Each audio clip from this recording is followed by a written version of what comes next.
Japanned chest adorned with gilded chinoiserie figures, designed, created, and detailed by Canlin Frost. This video documents the traditional construction process of a japanned chest as described in John Stalker and George Parker's Treatise on Japanning and Varnishing, published in London in 1688.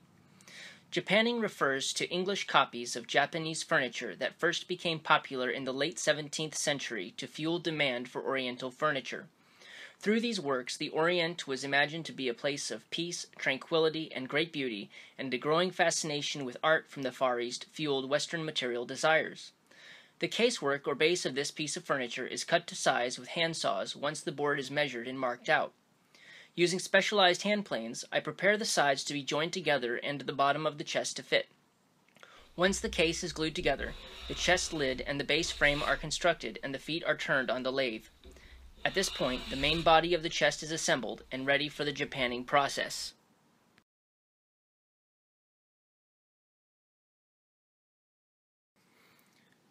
The 17th century recipe for japanning is a complex series of operations comprised of fillers, base coats, resins, and pigments, each depending on the perfect execution of the previous step. Strict attention to these details is paramount to achieving the deep, lustrous black finish that makes japanned furniture so highly prized. Here I am applying the first of 24 coats of black pigmented varnish over a base coat of blackened filler. Each coat must be thoroughly dry before brushing on the next. Once each of the 24 coats are dry, the piece gets smoothed with abrasive powder and polished with tinted mineral oil. The surface of the chest is now as reflective as a mirror.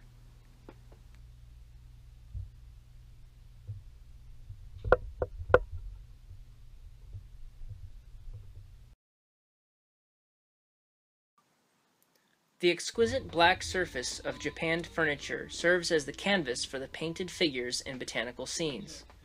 The designs of people and flowers were transferred to the case by first rubbing the backside of the pattern with calcium carbonate and laying it in place on the chest.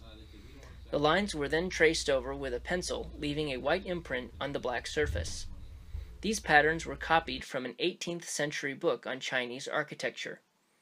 Once the designs were traced, gold-colored dust was mixed into a paint and brushed onto the figures. Areas that were to be covered with gold leaf were raised with gold-tinted gesso. Afterward, the details were added in with hand-mixed black, blue, and red paint.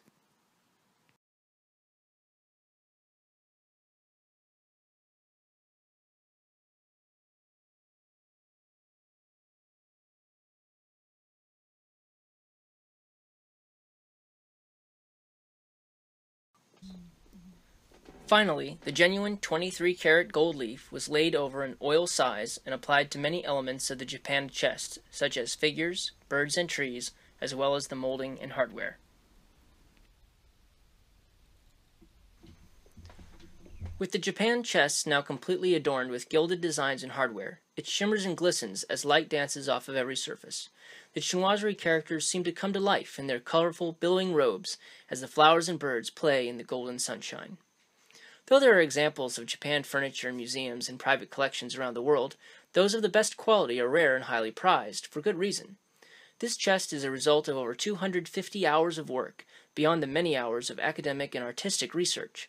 It is the culmination of craft, skill, study, and artistry that define the world's classical furniture masterpieces, most of which were created by hand before the invention of the light bulb. My work aspires to rank among those masterpieces. To see more of my work, or to have a piece of fine furniture made exclusively for you, please contact me or visit my website at www.canlinhandcrafted.com. Thank you for watching.